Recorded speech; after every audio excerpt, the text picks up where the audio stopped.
Hello, my name is Douglas Bloch. Welcome to the Depression Recovery Channel, where each week we talk about practical tools and coping strategies for healing from depression and anxiety.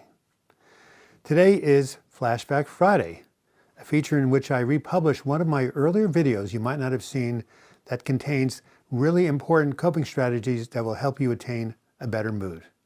Now here's today's video. The name of today's video is called, So This Is What It Feels Like to Be Normal. Well, before we find out what that is, we have to start with our morning joke or daily joke. My yoga teacher was a little drunk during our session this morning. He really put me in an awkward position. Yeah, well, watch it, yoga teacher. You may have to go into AA. All right, well, as I said, the title of this video is So This Is What It Feels Like to Be Normal. So, I've told over and over again during these videos, or mentioned over and over, that depression is a lifelong condition. This is certainly true of one of my group members, David, I'll call him, 52 years old. He had been struggling with treatment-resistant depression for decades, and he was wondering if he'd ever get better. Then one week he came to a group with exciting news. He had tried a brand new antidepressant, and behold, he was starting to feel a little bit more uplifted. His energy, his appetite, his mood, his focus were all improving. The following week, Howard came back to group and remarked that his mood was continuing to improve. He said, "Wow, so this is what it feels like to be normal. I never knew." And he realized that for the last week, he had not tracked his mood, his exercise, diet, sleep, etc., which he diligently did for his prescriber because his world was so unstable that he didn't know what he would feel like from day to day. Can any of you relate? Now it occurred to Howard that he'd be able to put his focus elsewhere. He said, "My goodness, this is what people feel like who don't struggle with mental illness.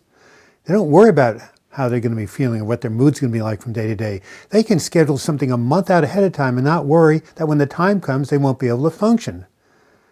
I just realized this really hits close to home because in 2 months, I'm supposed to go on a trip to Costa Rica. And I'm really struggling with my sleep right now. And I'm worried, even though I paid for the airplane and the hotels, when that time comes, the day before or the week before, am I going to feel like going? My 2 friends who are going with me, hey, they've traveled around the world. This never occurred to them. But for me, it's going to be a last-minute decision. People who don't suffer from depression or mental illness like Howard and myself don't fully understand what it takes just to keep our heads above water from day to day. Maybe this is what happened when I was going through an episode of agitated depression, one of many, I'm afraid.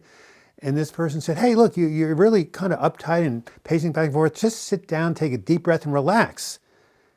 As if I could do so. He didn't understand that if I had known or figured out how to relax, I would have done so a long time ago. I wasn't really enjoying pacing back and forth. It's kind of like somebody saying when someone's depressed, well, look on the bright side of things. No, it doesn't work that way. When your brain is out of control, you can't consciously make it do squat. So if you are suffering from depression or anxiety or bipolar disorder, don't automatically assume that other people can understand what you're going through. The people who can understand, best understand, of course, are fellow depressives, right? Because they're having the same experience. And they're not going to judge you, for example, if one day you can't get out of bed and get to work. Other people would say, "Hey, what's wrong with you, dude? Just come in, just suck it up, right? Get to your job." But sometimes you just don't want to get out of bed, and other people going through the same thing are not going to criticize you for it. This is why I ran my depression support groups for all those years. Each week I witnessed people coming together in community to give each other validation, support, connection. And more recently, this is why I've created my live YouTube video chat. Every Sunday at noon, people from all over the world, I mean all over, here, Great Britain, the UK, Holland, South America, the Middle East, Pakistan, they all come together in community, join together for 1 hour to support each other, to encourage each other, and to create a field of love. And if you can't make it live, don't worry, because after each live chat is concluded, I immediately post it on this YouTube channel. So I have 2 other suggestions if you're looking to get some community connection support from other people with depression, anxiety. There are 2 nationwide groups, been around a long time. One is called the National Alliance on Mental Illness, or NAMI, and the other is called the Depression Bipolar Support Alliance, or DBSA. I'm going to put the links to these organizations in the description section, and when you click on these links and go to their websites, you'll see some other links that say Find Support. When you click on those links, they'll show you the chapters of their organizations that exist in your state and also in your city, if your city is big enough. And also, there's something called Lion Rock Recovery that has online support groups. So, it's out there, and it's so important to be around people who know what you're going through based on their own experience. I encourage you to do it, and I hope you find the structures that will support that. This has been Douglas Bloch. I hope you found the information on this Flashback Friday video helpful. If so, please give it a like, as likes draw more and more people to this channel and hopefully some more subscribers. You can also leave your comments in the comments section or email me, douglasbloch@gmail.com. If you do want to subscribe to this channel, click on my photo in the closing credits. You'll be taken to my subscribe page.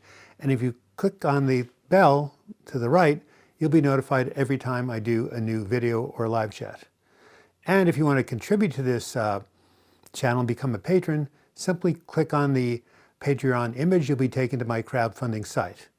And until next video, I wish you the best in your mental health recovery. Thank you so much.